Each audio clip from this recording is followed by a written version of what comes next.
Welcome to Tripura Info News Update. CM Dr. Manik Seh addresses press on 11 years of Seva, Sushasan and Garib Kalyan under PM Modi. Listen, what CM Manik Saha speaks to media about these. যে পারফরম্যান্সের politics কারোর বাড়িতে জল নেই আমরা জলের মাননীয় প্রধানমন্ত্রী ব্যবস্থা করেছেন কারোর বাড়িতে ঘর নেই ঘরের ব্যবস্থা উনি করেছেন কারোর বাড়িতে ইলেকট্রিসিটি নেই কারোর বাড়িতে গ্যাসের সমস্যা সেই জায়গার মধ্যে গ্যাসের চুল্লির ব্যবস্থা করেছেন এর মধ্যে কি রাজনীতি তো রাজনীতির দরকার পড়ে না এই যে পলিটিক্স অফ পারফরম্যান্স কাজের মাধ্যমে পলিটিক্স করা যায় রাজনীতির জন্য রাজনীতি করার দরকার পড়ে না সেটা মাননীয় প্রধানমন্ত্রীজি আজকে সারা পৃথিবীকে বুঝিয়েছে সারা ভারতবর্ষের প্রতিটি রাজ্যকে সেই কাজ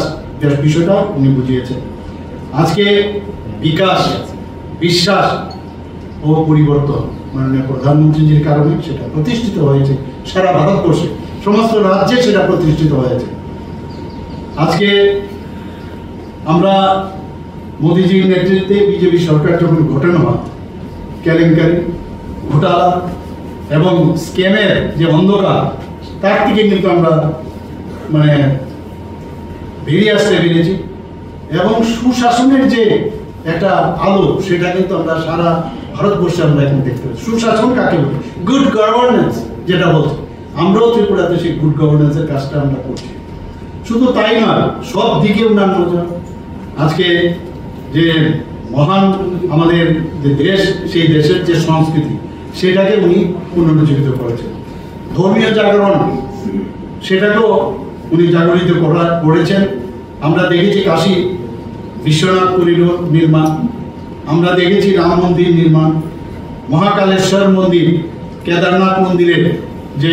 উন্নয়ন সেইগুলো মাননীয় প্রধানমন্ত্রীজি সেগুলো আবার পুনরুদ্ধার করা এবং নতুনভাবে করার উনি চেষ্টা করেছেন আমরা জম্মু এর কাশ্মীর কি অবস্থাটা ছিল আপনারা সবাই জানেন 370 এবং 35 ধারা বিলোপ করার পরে আজকে জম্মু এন্ড কাশ্মীরের যে একটা সুন্দর একটা পরিবেশ সৃষ্টি হয়েছিল সেখানে নতুনভাবে ইলেকশন হচ্ছে এবং ইলেকশন হওয়ার পরে যে পার্সেন্টেজ আমরা দেখতে পেয়েছি প্রচুর পরিমাণে মানুষ যেভাবে ভুল বার্তা দিয়ে জম্মু এন্ড কাশ্মীরকে পিছনে রেখেছিল লাদাখকে পিছনে রেখেছিল সেই জায়গায় আজকে সেখানে একটা সুন্দর মানুষ যারা পর্যটকরা সেখানে নিয়মিতভাবে যাচ্ছিল প্রচুর পর্যটক সেখানে বেড়েছিল কিন্তু আমরা কি দেখলাম যে স্টোন পেন্টিং এর রাজনীতি ছিল আগে স্টোন পেন্টিং আমরাও ভাবতাম এইভাবে কিছু চলবে সেই জায়গায় যখন এইরকম একটা অর্থনৈতিকভাবে এবং সেখানকার মানুষের যে আত্মনির্ভর হওয়ার সেলফ রিলায়েন্স হওয়ার যে নতুনভাবে প্রতিষ্ঠিত হয়েছিল তাকে যেভাবেও আঘাত করতে হবে যে কারণে পেহেলগাঁওতে যে 26 জন নিরীহ পর্যটকদের নির্মমভাবে হত্যা করেছে পাক পুষ্ট এই টেররিস্টরা আর মাননীয় প্রধানমন্ত্রীজি যখনই যেটা বলেন কিভাবে টিট ফর ট্যাট বরং আরো বেশি পরিমাণে সেটা আমরা সবাই জানি কিভাবে দিয়েছেন আমাদের যখন 370 এবং 35 ধারা বিলুপ্তের কথা হয়েছিল তখন অনেকে ভয় পেয়েছিল যে কি হবে যদি এরকম হয় সারা ভারতবর্ষে আগুন জ্বলবে 3 তালাক প্রথা ভারতবর্ষের ছাড়াও আমাদের যে বাংলাদেশ হোক আফগানিস্তানই হোক বিভিন্ন মুসলিম সম্প্রদায়ের যে রাষ্ট্রগুলো সেখানেও এই 3 তালাক নেই সেখানে কিন্তু আমাদের দেশের মধ্যে সেগুলো কারোর সাহস এর আগে আমরা দেখিনি কারোর সাহস ছিল যেটাকে বিলোপ করার মাননীয় প্রধানমন্ত্রী আমাদের যারা মুসলিম সম্প্রদায়ের মেয়েরা মহিলারা আছেন তাদেরকে জাস্টিস কাকে বলে সেই জাস্টিস উনি দিয়েছেন জিএসটির বিষয়ে আপনারা জানেন যে জিএসটি বাস্তবায়ন করেছেন মাননীয় প্রধানমন্ত্রী এটাও ভেবেছেন যে ওয়াকফ বিল নিয়ে ওয়াকফের কি অবস্থা ছিল হাজার হাজার জায়গা যেগুলো এই ওয়াকফের নামে কিছু ভেস্টেড ইন্টারেস্টের মানুষের কাছে এই ওয়াকফের জায়গা সেখানে চলে গেছিল সেই বিলের যে সংশোধন করার মতো কঠিন সিদ্ধান্ত মাননীয় প্রধানমন্ত্রী সেটা নিয়েছেন সিএএ সিটিজেন অ্যামেন্ডমেন্ট অ্যাক্ট একটা কাজ আপনারা দেখুন আপনাদের বুঝতে হবে সেটা আপনাদের ভাবতে হবে যে এত বড় কাজ এবং যেভাবে কঠিন যে সিদ্ধান্ত সেটা মাননীয় প্রধানমন্ত্রীজি করেছেন। আমরা সবসময় এতদিন ধরে শুনতাম যে উইমেন্স এম্পাওয়ারমেন্টের প্রয়োজন, কিন্তু আমরা কার্যক্ষেত্রে কিন্তু সেটা দেখিনি। এবং সেখানে লেজিসলেটিভ বডিজে, যেটা পার্লামেন্ট এবং বিধানসভাতে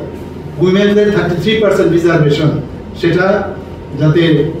হয় তার জন্য পার্লামেন্টে সেটা পাস হয়েছে, আইন হয়েছে। এবারে যে প্রত্যুত্তর দিতে গিয়ে মাননীয় প্রধানমন্ত্রী কি বলেছেন, এই টেররিস্টদের বার্তা দিয়েছেন যে নিউ নর্মাল ইন ইন্ডিয়া। আগের ইন্ডিয়ার নেই, এখন ইন্ডিয়ার যদি কোনো রকম টেররিস্ট অ্যাক্টিভিটি হয়, সেই দেশকে আলাদাভাবে টেররিস্ট অ্যাক্ট হিসাবে বা টেররিস্টদের আলাদাভাবে দেখা হবে না, ওই দেশকেও এখন দেখতে হবে। এবার আপনারা দেখেছেন কিভাবে প্রেসিশন যে প্রায় 9টার মতো মাত্র 25 মিনিটের মধ্যে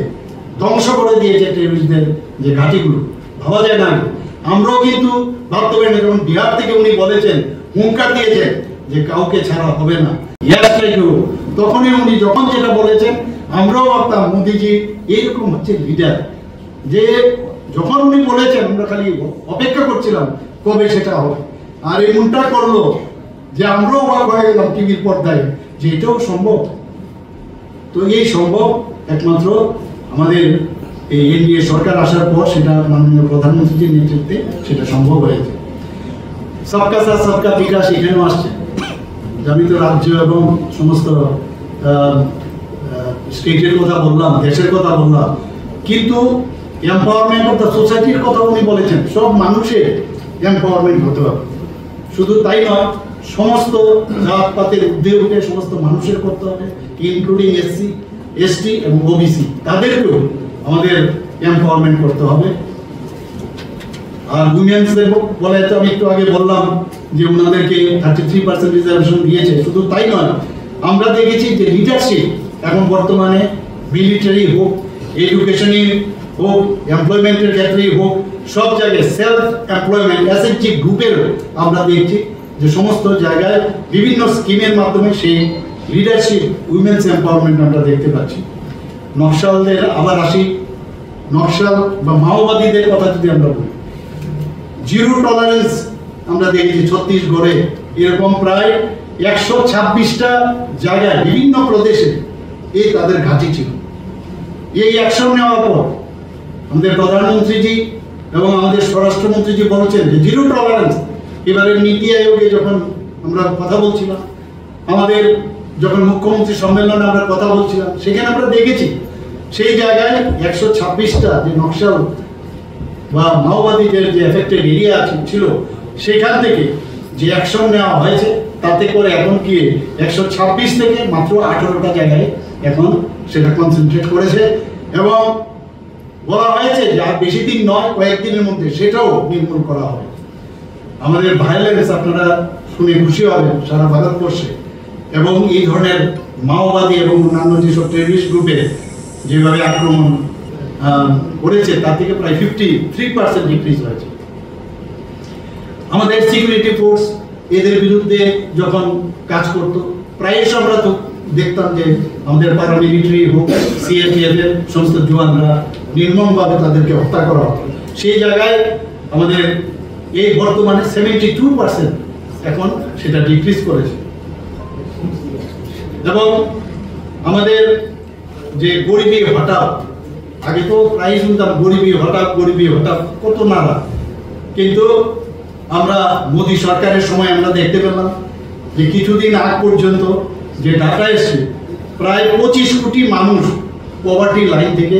এখন এই পভার্টির থেকে উপরে উঠে এসছে। ভাবা যায় না, 140 কোটির মধ্যে যদি 25 কোটির মানুষ যদি পভার্টি লাইন থেকে যেসব স্কিমের মাধ্যমে সুযোগ সুবিধা হয়েছে, তাতে করে সেটা চলে এসছে। এখানে আমরা যদি 283% ট্যাক্স ডেভলিউশন, সেটা যদি আমরা বলি, বিভিন্ন স্টেটে 283% ইনক্রিজ করেছে। আমাদের পার ক্যাপিটা ইনকাম, আমাদের ত্রিপুরাতেও আপনারা জানেন যে পার ক্যাপিটা ইনকাম নর্থ ইস্টার্ন জোনের মধ্যে আমরা সেকেন্ড হাইস্ট। তো সেই জায়গার মধ্যে দাঁড়িয়ে আজকে সারা ভারতবর্ষের মধ্যে সমস্ত যে রাজ্যগুলো আছে সেখানে যদি একসাথে করা যায় দেখা যায় 67% পার ক্যাপিটা ইনকাম এখন ইনক্রিজ করেছে। সাংবাদিক বন্ধুগণ, আপনারা আপনাদের অবগতি এবং আপনাদের মাধ্যমে আমি জানাতে চাই যে 135% ফরেন এক্সচেঞ্জ যে রিজার্ভ সেটা এখন ভারতবর্ষে সেটা ইনক্রিজ করে। আমাদের 825 বিলিয়ন ইউএস ডলার যে এক্সপোর্ট লেভেল সেটা আমাদের বেড়েছে। শুধু তাই না, ফরেন যে এফডিআই সেটা 135% আজকে ভারতবর্ষে সেটা বেড়েছে। আজকে যদি আগে ট্যাক্স আমরা ট্যাক্স দিতে গেলে ভাবলো যে আমি রোজগার করবো, আমি ট্যাক্স দেবো না, এই ধরনের একটা প্রবণতা মানুষের মধ্যে ছিল। কিন্তু মোদিজি আসার পর যে ট্যাক্স দিলে সেটা ভালো এবং ট্যাক্স দিলে সেটা আগামী দিনে তারই লাভ হয়, দেশেরও লাভ হবে। সেই কারণে আজকে দেখা গেছে ট্যাক্স পেয়ার যারা আছেন সেটা 127% আজকে ভারতবর্ষের মধ্যে সেটা বৃদ্ধি পেয়েছে। আজকে ডাইরেক্ট ট্যাক্স কালেকশনের কথা যদি বলি সেখানেও দেখা যাচ্ছে প্রায় 238% সেই গ্রোথ আমরা দেখতে পাচ্ছি।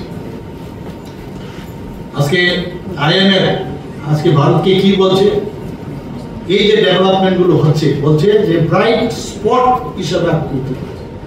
আইএমএফ যেটাকে ইন্টারন্যাশনাল মনিটারি ফান্ড বলা হয়, তারা বলছে যে India is now is bright spot, মানে আগামী দিন একটা উজ্জ্বল ভবিষ্যৎ হতে যাচ্ছে ভারত। ওয়ার্ল্ড ব্যাংক কি বলছে, India is the fastest growing major economy in the main engine of global economic growth in 2025-26 এগুলো বুঝতে হবে, আমাদের জানতে হবে, বুঝতে হবে। এবং এই যে গ্রোথ, এই যে ডেভেলপমেন্ট, তার ফল সুফল সাধারণ মানুষ, আজকের দেশ রাজ্য এবং সাধারণ মানুষ সেটা পাবে। Operation Subscribe to Tripura Info and press the bell icon so that you never miss any latest updates and news on Tripura.